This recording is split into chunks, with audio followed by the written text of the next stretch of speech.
وہ بیوہ ماں کہ جس کے بدن کا لباس پھٹ چکا تھا، بوسیدہ ہو چکا تھا، جگہ جگہ سے بدن جھلک رہا تھا۔ غربت کا عالم یہ تھا کہ دوسرا لباس پہننے کے لیے کوئی نہیں تھا۔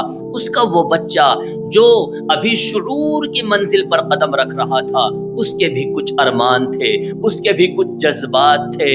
وہ کہنے لگا کہ ماں، مجھ سے آپ کی یہ حالت دیکھی نہیں جا رہی ہے، آپ کا بدن جھلک رہا ہے، آپ کے بدن پر جو کپڑا ہے وہ پھٹ چکا ہے، بوسیدہ ہو چکا ہے، میں آپ کے لیے لباس لینے چچا کے پاس جا رہا ہوں۔ ماں نے ہر چند کوشش کی، منع کیا کہ چچا کے پاس مت جانا، لیکن وہ بچہ ضد کر کے چچا کے گھر پہنچ جاتا ہے اور ماں کے لیے لباس کے لیے سوال رکھتا ہے کہ ماں کے لیے لباس کا انتظام کر دیجئے۔ چچا نے جو اس کے ساتھ رویہ اختیار کیا، چچا نے جو اس کے ساتھ بدسلوکی کی، وہ بچہ مایوس ہو کر کے روتا ہوا چچا کے گھر سے نکلا۔ راستے میں ایک شخص سے ملاقات ہوئی۔ وہ شخص کہنے لگا کہ بچے کیوں رو رہے ہو، کیا بات ہے، کیسے اداس ہو؟ کہنے لگا کہ ماں کے پاس پہننے کے لیے کوئی لباس نہیں ہے، چچا کے پاس امید لگا کر کے گیا تھا کہ شاید چچا کے یہاں سے میری ماں کے لیے لباس کا انتظام ہو جائے گا، لیکن چچا نے مجھے دھتکار کے بھگا دیا ہے۔ وہ شخص کہنے لگا کہ بچے، صحن حرم میں محمد نام کا ایک شخص بیٹھا ہوگا، اس کے سامنے اپنا دکھڑا رکھ دینا، مجھے امید ہے کہ آپ کا سوال وہ رد نہیں کریں گے۔ لیکن سن لے، ان کا دین دوسرا ہے۔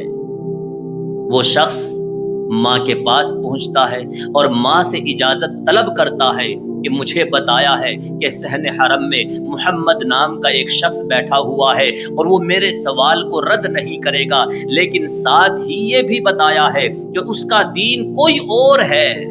ماں کہنے لگی کہ ہاں، سنا ہے کہ جو اس سے ملتا ہے، جو اس سے بات کرتا ہے، وہ اس کا دھرم اور اس کا دین چھین لیتا ہے۔ بیٹا، اس کے پاس مت جانا، کہیں تیرا دین بھی وہ چھین نہ لے۔ وہ بچہ کہنے لگا کہ میں اپنے پتوں کا وفادار ہوں، میں پہلے ہی وعدہ کر لوں گا، میں ان کا دین قبول نہیں کروں گا۔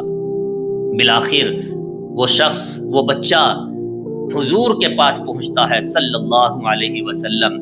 حضور صلی اللہ علیہ وسلم صحن حرم میں چادر اوڑھے ہوئے بیٹھے تھے۔ وہ بچہ جاتے ہی سب سے پہلے یہ کہتا ہے کہ میں آپ کا دین قبول نہیں کروں گا۔ حضور صلی اللہ علیہ وسلم مسکرائے اور پوچھا، بچے، آپ اپنا سوال بتائیے، کس لیے آئے ہو، کیا چاہیے؟ وہ کہنے لگا کہ میری ماں کا لباس پھٹ چکا ہے، میری ماں کے لیے لباس کا انتظام کر دیجئے۔ حضور صلی اللہ علیہ وسلم نے اپنی چادر رحمت اتار کر اس بچے کے کندھے پر رکھ دی۔ وہ بچہ اس چادر کو لے کے اپنے گھر چلا جاتا ہے اور ماں کو اڑھا دیتا ہے۔